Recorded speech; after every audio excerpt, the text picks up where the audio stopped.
Kelompok militan Hamas mengimbau warga Palestina di Lebanon untuk bergabung dengan garis depan banjir Al-Aqsa. Diketahui gerakan ini baru dibentuk pada Senin 4 Desember 2023 kemarin. Seruan itu disampaikan oleh kelompok militan Palestina tersebut dalam sebuah pernyataan.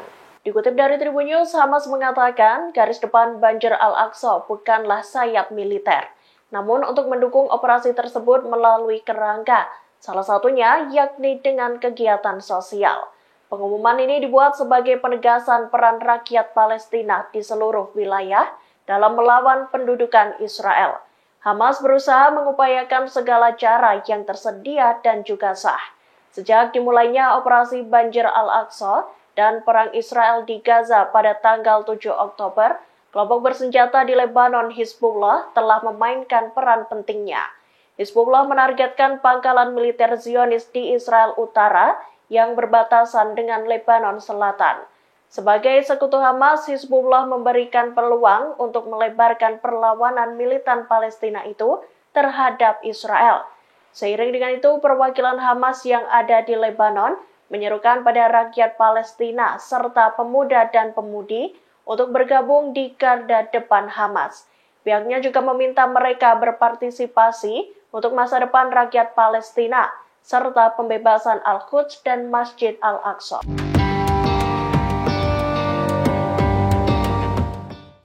Israel menerbitkan travel warning atau peringatan perjalanan untuk warganya. Travel warning ini merupakan bentuk peringatan pada warganya yang akan bepergian ke luar negeri. Peringatan tersebut juga ditunjukkan bagi warga Israel yang sedang berada di luar negeri agar selalu berhati-hati. Dikutip dari Tribun News, seorang pejabat Dewan Keamanan Nasional Israel atau NLC mengatakan tingkat ancaman terhadap warganya di 80 negara telah meningkat. Travel warning itu dirilis bertepatan dengan peningkatan hasutan, percobaan serangan, dan manifestasi anti-Israel yang meluas. Ada potensi kekerasan yang disebut belum pernah terjadi sebelumnya. Dikatakan sejumlah negara barat seperti Inggris, Jerman, Prancis yang semula dalam kategori aman, kini berubah naik ke tingkat bahaya level 2.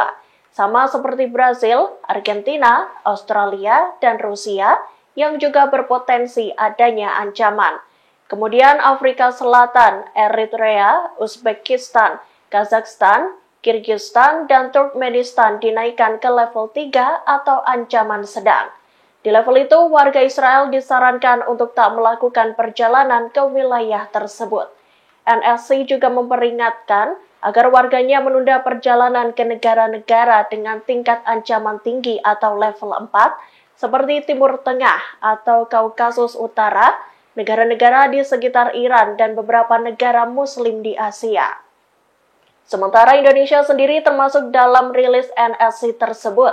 Indonesia masuk dalam kategori Mixed Travel Warning, yakni level 3 dan 4. Itu artinya menurut NLC ada peringatan ancaman yang berbeda untuk sejumlah wilayah di negara tersebut. Di situs NLC disebutkan bahwa wilayah Papua Barat, Kepulauan Sulawesi, Sumatera, Provinsi Aceh masuk ke level 3. Sedangkan Jawa memiliki tingkat ancaman yang tinggi yakni di level 4.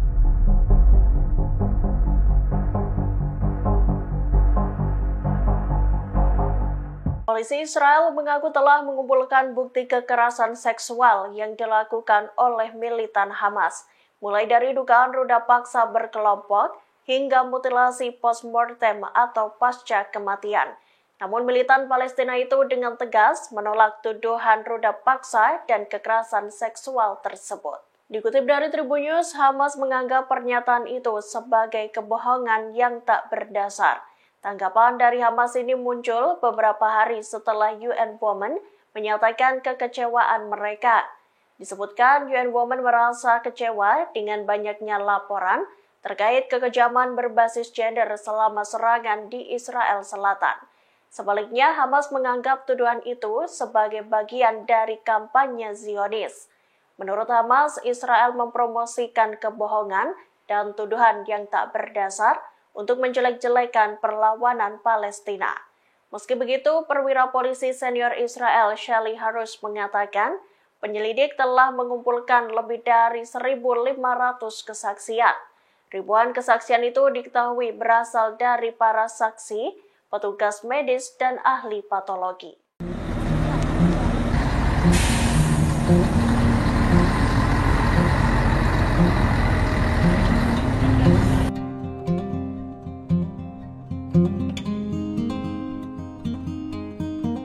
Organisasi Kesehatan Dunia atau WHO terpaksa memindahkan pasokan medis dari gudang WHO di Gaza Selatan ke tempat lain. Hal itu dilakukan lantaran pihaknya mewaspadai adanya serangan lanjutan dari Israel yang menyasar wilayah tersebut. Rupanya Israel sendiri telah memberikan peringatan pada WHO untuk memindahkan persediaan medisnya dalam waktu 24 jam. Dikutip dari Tribun News, pasukan Zionis memperingatkan WHO lantaran operasi darat mereka di Gaza Selatan akan membuat gudang WHO di wilayah tersebut tidak dapat diakses. Direktur Regional WHO untuk Mediterania Timur Ahmed Al-Mandari mengatakan ada peningkatan operasi darat oleh pasukan Israel di Gaza Selatan, khususnya di wilayah Khan Younis. Operasi darat itu kemungkinan akan memutus ribuan orang dari akses terhadap layanan kesehatan. Kurangnya akses juga dikhawatirkan akan membatasi kemampuan WHO untuk menyalurkan bantuan ke rumah sakit yang ada di Gaza. Karena itulah WHO memutuskan untuk memindahkan pasokan medis dari gudang yang ada di Gaza Selatan. Al-Mandari juga merasa khawatir akan munculnya wabah penyakit besar. Hal itu lantaran warga sipil Gaza kesulitan mendapat pasokan air bersih dan sanitasi. WHO memperhatikan peningkatan penyakit menular, termasuk infeksi saluran pernafasan akut, kudis, penyakit kuning, diare, dan diare berdarah.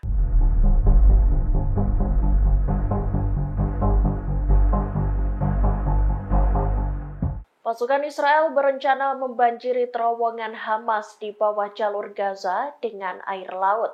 Rencana ini disampaikan oleh seorang pejabat Amerika Serikat. Israel pun telah merakit sistem pompa besar untuk melancarkan rencana tersebut. Dikutip dari Tribun News, di pertengahan November 2023, pasukan Israel menyelesaikan pembangunan 5 pompa air. 5 pompa tersebut terletak 1 mil sebelah utara kamp pengungsi Al-Shati.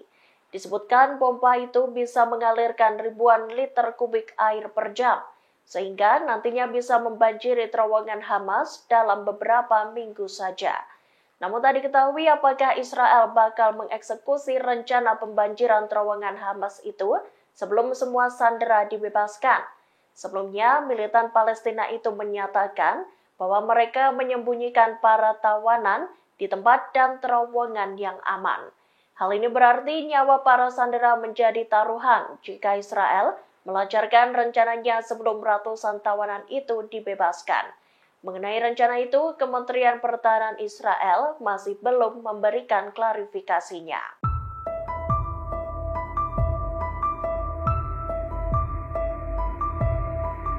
Tindakan sembrono lagi-lagi dilakukan oleh pasukan pertahanan Israel atau IDF.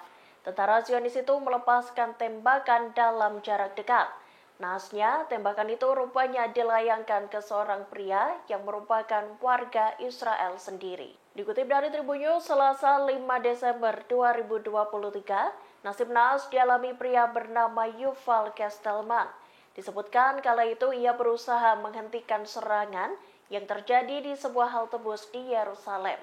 Yuval justru ditembak lantaran dikira sebagai salah satu anggota Hamas.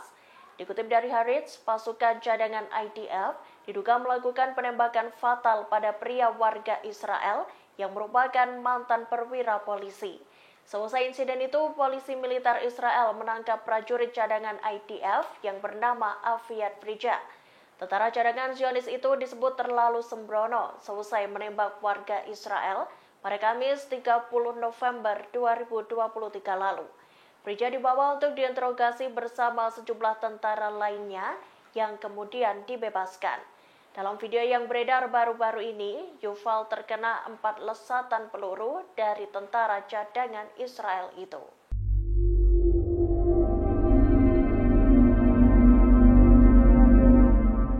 Perusahaan telekomunikasi Palestina yakni Paltel mengonfirmasi bahwa jaringan internet dan telekomunikasi di jalur Gaza kembali terputus.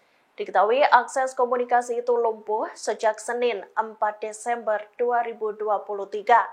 Putusnya jaringan internet dan komunikasi ini lantaran hancurnya jalur utama fiber akibat gempuran jet tempur Israel. Dikutip dari Tribun News, Israel meningkatkan serangannya selesai jeda pertempuran di Gaza berakhir. Imbas masifnya serangan yang dilakukan Israel, jaringan internet dan komunikasi di jalur Gaza kembali terputus. Hal itu diumumkan Paltel lewat unggahan X-nya pada Selasa 5 Desember 2023. Disebutkan layanan komunikasi dan internet sempat tersambung selama beberapa saat. Namun jaringan itu kembali terputus dan menyebabkan penghentian total semua komunikasi dan layanan internet. Sebelumnya, Paltel telah mengumumkan adanya gangguan terhadap layanan komunikasi di kota Gaza dan jalur Gaza bagian utara. Hal itu disebabkan karena kerusakan pada elemen utama jaringan akibat agresi yang tengah berlangsung.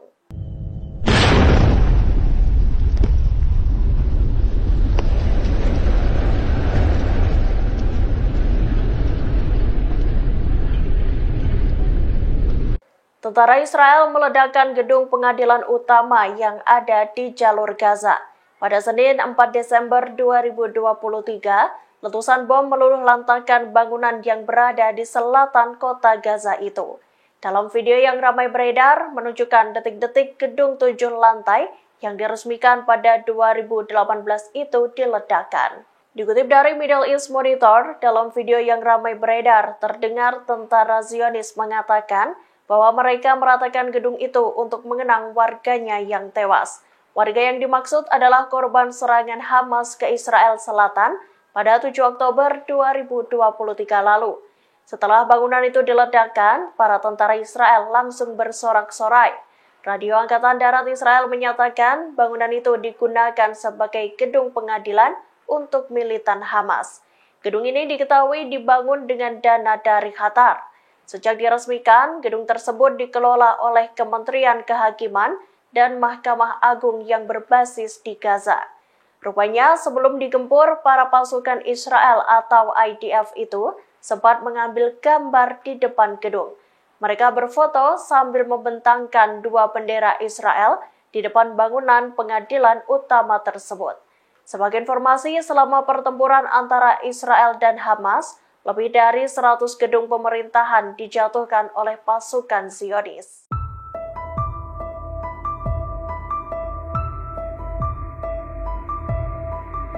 Prancis turut berupaya untuk mencegah eskalasi permusuhan lebih lanjut di perbatasan Lebanon dengan Palestina.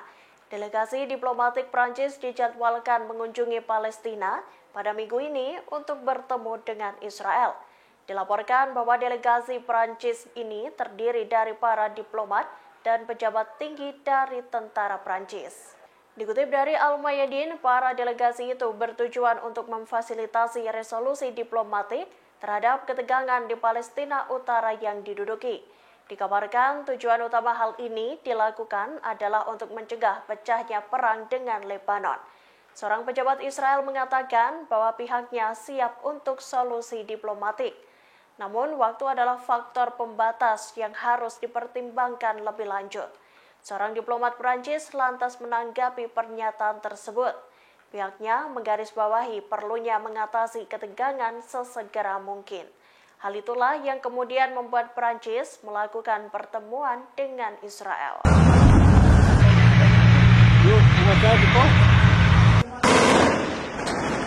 Puluhan tank militer Israel merangsek masuk ke Gaza Selatan pada Senin 4 Desember 2023. Kendaraan militer Zionis itu masuk di tengah serangan pasukan Israel yang kian meluas. Seiring dengan itu, Amerika Serikat memuji taktik yang dilakukan pasukan Israel atau IDF.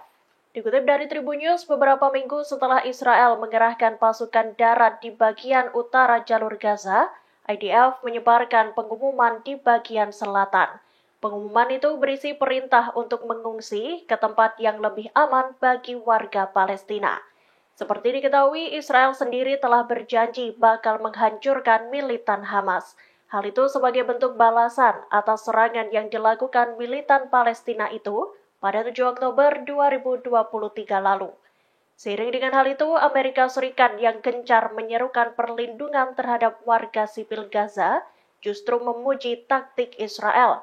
Padahal pasukan Zionis itu tengah memperluas serangannya di wilayah selatan. Hal ini berkaitan dengan Israel yang meminta warga sipil untuk mengungsi ke zona yang ditandai sebagai area dilarang menyerang.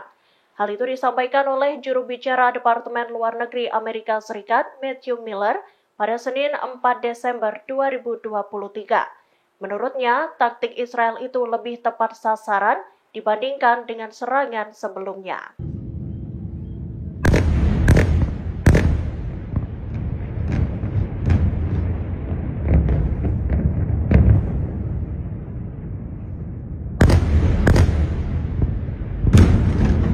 Pasukan Israel melancarkan serangan terhadap infrastruktur Hizbullah. Mereka menghancurkan pos-pos peluncuran dan sebuah kompleks militer di Lebanon. Hal itu dilakukan sebagai bentuk pembalasan atas penembakan mortir ke Israel. Dikutip dari Al-Arabiya, sebagai tanggapan atas serangan pada Senin 4 Desember 2023, jajah tempur Angkatan Udara Israel menghantam pos peluncuran Hizbullah. Selain itu, tentara Israel juga menghantam sumber-sumber api dan sejumlah lokasi lain di wilayah Lebanon. Beberapa waktu sebelumnya, pasukan IDF itu juga menyerang sebuah fasilitas penyimpanan senjata Hizbullah. Namun di sisi lain, Hizbullah mengumumkan bahwa mereka juga melakukan serangan terhadap pos-pos Israel. Diketahui pos-pos itu berada di perbatasan antara Israel dan Lebanon. Sekutu Hamas itu menuturkan para pejuangnya telah menargetkan 11 pos perbatasan. Disebutkan agresi Hizbullah itu menghasilkan serangan langsung. Download Tribun X sekarang, menghadirkan lokal menjadi Indonesia.